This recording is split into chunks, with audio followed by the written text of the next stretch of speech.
Good morning, Southwest Florida. I'm Bri Walling. This Naples Herald Morning Report is sponsored by our friends at Usilla Kia of Cape Coral.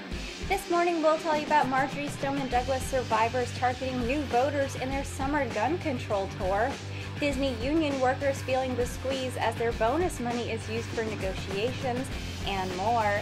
Today is Wednesday, June 6th, and this is the Morning Report. A day after their graduation, a group of Florida high school shooting survivors announced they'll spend their summer crisscrossing the country, expanding their grassroots activism from rallies and school walkouts to registering young voters to help accomplish their vision for stricter gun laws. David Hogg, Emma Gonzalez, Cameron Caskey, Jacqueline Corinne, and about 24 other students stood together Monday in matching black Road to Change t-shirts, holding placards at a park just down the street from Marjory Stoneman Douglas High School. In the months since the shooting, the students have rallied hundreds of thousands across the country to march for gun reform, including a massive turnout in Washington, D.C. in March. But the young activists say rallies won't matter much unless that energy is funneled into voting out lawmakers beholden to the NRA this November.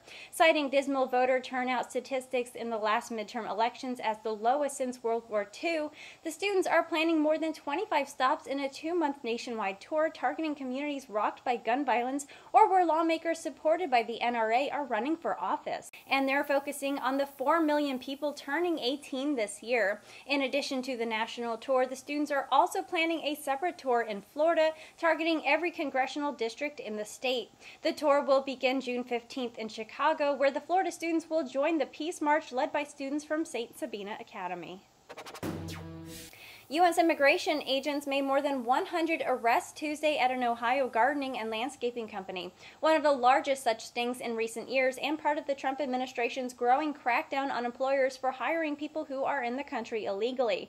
The 114 arrests occurred at 2 locations of Corso's Flower and Garden Center, and U.S. Immigration and Customs Enforcement said it expected criminal charges, including identity theft and tax evasion.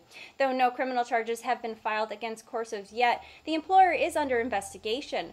The operation is part of the Trump administration's focus on employers, one that took hold about a year after the president took office and came months after a surge in deportation arrests began.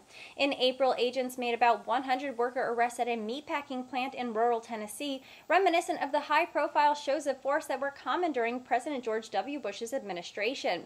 Immigration officials have sharply increased audits of companies recently to verify their employees are authorized to work in the country. The crackdown is likely to please immigration hawks among Trump supporters, but may alienate industries and companies that rely on immigrant labor. The National Labor Relations Board ruled last week that Walt Disney World did not violate the law when it withheld $1,000 bonuses to workers in a coalition of unions currently renegotiating wages, even though it had paid the bonuses to other Disney workers who are either unorganized or represented by other unions. The coalition, known as the Service Trades Council Union, represents more than half of the 70,000 workers at Disney World, which has the largest single-site workforce in the nation. Disney announced last January it would give one-time bonuses to employees following a tax cut passed by Congress, but the company told the coalition it would withhold the bonuses to its members while talks on pay raises continue.